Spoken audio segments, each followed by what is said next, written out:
ìlú Ajíran, ìlú òkú.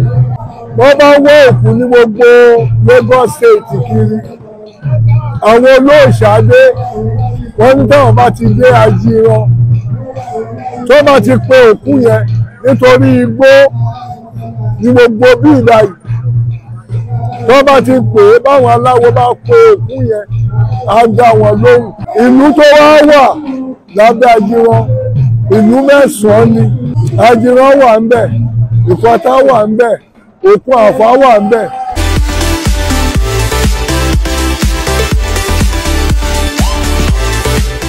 Èmi tí mo dúró yìí, èmi ni Alhaji Bashiru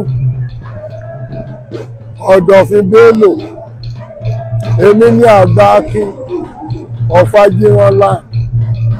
Kábíyèsí wa ń lù yìí, òun lọ́ba Tìjání Akínlóye Òjòmú of Ajíran land. Nǹkan tá à ń ṣe ń bìrà ilé yìí, ìṣẹ̀ṣe là ń ṣe lónìí. Gbogbo bó ṣe ń ṣèṣẹ̀ṣe ní gbogbo ilẹ̀ Yorùbá land, òun náà làwa ń ṣe ń bìrà yìí. Ìlú táwa wà nú ẹ̀yìn, òun náà ń pè ní Ajíran, ìlú òkú. Ó ti wà láti ya 1650 something. Wọ́n bá ń dárúkọ Etí Ọ̀sà, Etí Ọ̀sà. Ajíran ló lórí gbogbo Etí Ọ̀sà láàrin. Ìtorí ẹ̀ wọ́n bá wọ́ òkú ní gbogbo Lagos State kiri. Àwọn olóòṣàdé wọ́n ní táwọn bá ti dé Ajíran, tó bá ti pe òkú yẹn nítorí igbó ní gbogbo bí ìdáyìí, tó bá ti pè é báwọn aláwo bá pe òkú yẹn á dá wọn lóhùn. Ìtorí ẹ̀ ni wọ́n ṣe ń pè ní ìlú Ajíran, ìlú òkú. Torí gbogbo bí ìdáyìí, mọ́sàlẹ̀ Èkó, mọ́sàlẹ̀ Ọ̀fín, mọ́ Ẹ̀pẹ́ Tẹ̀dó, nítorí pé igbó ni bí. Wọ́n ti believe nígbà táwọn bá fẹ́ bá òkú àwọn sọ̀rọ̀, báwọn bá ti dé ìlú Ajíran yìí, tó bá ti wọnú igbó báyìí, tó bá pe òkú yẹn á dá wọn lóhùn. Nǹkan táwọn bá béèrè lọ́wọ́ ẹ̀ á dẹ̀ sọ fún wọn. Ìtorí ẹ̀ náà ṣe ń pè ní ìlú òkú. Títí dé ìlú òyìnbó, títí Amẹ́ríkà, London, ló bá sọ pé Ajíran, wọ́n sọ fún ẹ pé ìlú òkú ìlú Ajíran. Bó ṣe rí nìyẹn. Ìtorí ẹ̀ náà ṣe ń pe Ajíran ní ìlú òkú, ìlú òkú. Ẹni tó tẹ̀lú yìí dó, òun ni Mòjíṣọ́.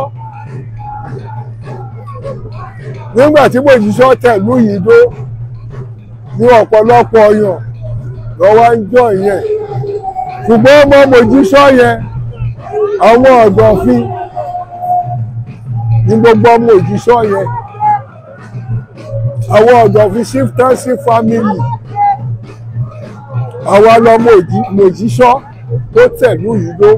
Ẹni tó dẹ̀ jẹ́ Ọ̀dọ̀fin of Ajíran, orúkọ ẹ̀ ní Nurudini Adékúnlé Ọ̀dọ̀fin.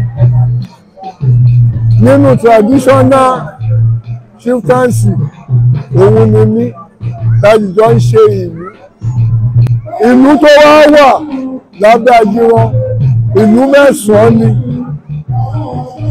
Ajíran wà ń bẹ̀, Ìfọ̀tà wà ń bẹ̀, Òkun Àfá wà ń bẹ̀, Alpha Beach wà. Gbogbo ẹ̀ káàkiri ìlú mẹ́sàn-án ní ìlú Ajíran yìí ló ń control.